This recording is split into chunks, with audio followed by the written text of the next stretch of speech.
Hello and welcome to CivilNet. A little bit earlier, I sat down with Director of the USC Institute of Armenian Studies and Sivilitas Foundation Director Salpi Ghazarian. We spoke about Innovate Armenia, which is an event held at the USC campus upcoming on September 23rd. Here's our conversation. So Salpi, I wanted to start off by asking you, what is Innovate Armenia? What is Innovate Armenia? What a good question. We started out to do two things. You know, I lived in Armenia for 15 years and I came here to USC to this position, and something that you know very well became very clear to all of us again, and that is that there is a huge disconnect between Armenia and the diaspora. There is a huge lack of information, lack of knowledge, lack of collaboration. And so we set about trying to figure out a way to fix at least some of that. And we came up with this event called Innovate Armenia, where you innovate Armenia and things Armenian, both in your head and in the relationships that exist. And so we took the best of innovation, both in Armenia and the diaspora, and tried to bring them together so that they would meet, collaborate. We call it where heritage meets innovation. Great. And could you just talk a little bit about the theme of the event this year? The theme is something that we try not to make as a real hard label, because there are so many centers of attention and activities in Innovate that it can be pretty much whatever you want. This year we have focused on an aspect of things, and that is relearning, rethinking, reinventing, reimagining who we are as a country, as a people, as a community. And how do we learn that? How do we teach that? How do we think about that? So we're going to have talks about all of this. You know, how do you learn to be Armenian in Turkey? How do you teach trauma without traumatizing? That's something that a lot of young parents ask. You know, how do we teach about genocide without traumatizing our kids? So it's really very, very broad. But it's fascinating because we slice it into little bite-sized pieces. And I know that you guys have been in the throes of planning this event for quite some time, booking guests. Who will be at Innovate coming up? Yeah, it works in both directions. So this year, some of the people who will be there to talk about these themes are, for example, the Ignatius brothers, who together have in many ways shaped the global media diaspora. The global media sphere. Adi Ignatius is the editor of the Harvard Business Review, which has transformed itself.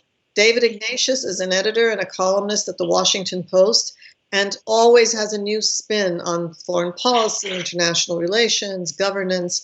We have two Pulitzer Prize winners who won in the same year. Peter Balakian won for poetry, and Viet Thanh Nguyen, who's a professor at USC, won for fiction. And they're both going to speak both about their own personal journeys, but about the humanities and the value of the humanities and why bother teaching them. So there's a whole day of talks about these kinds of themes. But on the other hand, outside, we have booths of exhibitors, almost all of whom are from Armenia, who will talk about the STEM fields, you know, science, tech, engineering, math. And we selected them because we keep hearing about them or know them personally, and they don't get the platform they deserve. You know, we've got 18-year-olds who win international math, engineering, chemistry, physics Olympiads.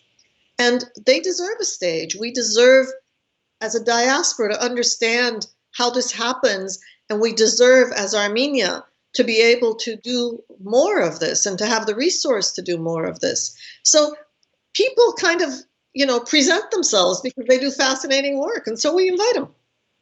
You mentioned a little bit earlier that Innovate is an attitude and a new way of thinking as much as it is a physical event. I'm wondering why we need this new approach as a global Armenian community. That's a good question. I think one of the simplest answers is that it's a place to come, be thoughtful, be curious, be intelligent about things Armenian while it's fun, where it's not a burden. The other thing that's really important is that this is our opportunity to make scholarship, research accessible.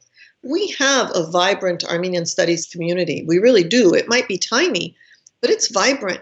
And yet their work, their research, their analysis rarely makes it into the community or the country or the policy-making communities within Armenian diaspora.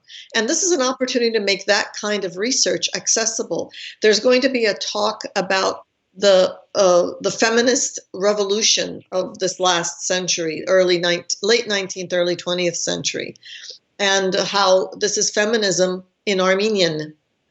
All of these aspects of who we are that we don't generally talk about, but the research is out there. So it's both those things. You mentioned a little bit earlier the goal of bridging the gap between Armenians in Armenia and those in the diaspora. And I'm wondering if you could talk a little bit more specifically about how Innovate Armenia aims to achieve this goal. Obviously, what I'm going to say is a generalization, but often Armenia judges the diaspora by the tourists among us, for the 2-3 weeks of tourism. And the diaspora and its interests and its capacities are imagined, pictured in that context. And on the flip side, our diaspora often understands Armenia to be what they see in those 2-3 weeks. A lot of old heritage, a lot of need, a lot of difference in the ways in which we look at things, poverty, hopelessness, and we each begin to think that that's what the other one is. This is an opportunity to demonstrate that there's plenty more. We have scientists from JPL, from NASA, from USC who are going to be demonstrating the incredible work they do and the possible connections with scientists in Armenia. We're going to have innovative music from around the world, Armenians who quietly are innovating, taking global music, taking Armenian traditional music, merging the two. So we really aren't the stereotypes that the other one has conjured of us. We're so much more. And hopefully this is a little slice of that to hold up to the public. And it's all going to be live streamed so everybody can watch it whether they're there or not. CivilNet's going to live stream, so thank you. And finally, this is going to be a really fun event with music, dancing, food, interesting talks. After people attend Innovate Armenia, what do you hope they do, some tangible action steps that come out of this event? So I have two conflicting answers to that. One of them is that they will leave having learned about new ways to connect to music, new, weird, innovative Armenian foods. They will have played with chess grandmasters and international masters. They'll have tasted Armenia wine. They will have come away with intelligent, thoughtful questions about things Armenian. And that's really nice, and we'll be very happy. But the other half of my answer is not enough. We haven't yet figured out a way to give this sort of collaboration and connection sustainability and continuity. And that's something that we will begin to focus on in this year to come, is how do we take this community that is created on that one Innovate Day. 3,000 people come and thousands watch online. That's quite a community. Now, how do you take that and give it vibrancy and continuity? So hopefully next year I'll have a better answer for you, Maral. Thank you so much, Salpi, for talking with us, and I'm really looking forward to being there with the rest of the CivilNet team on September 23rd. Thank you, and it's really funny being here and talking to you there, but I'm very happy that CivilNet will be there, you included, to cover all of Innovate in 2 languages, an Armenian stream and an English stream, and everyone can watch the talks and listen to the music. So I invite everyone to join us wherever you are in the world on September 23 from 10 to 6 p.m. LA time. Thank you.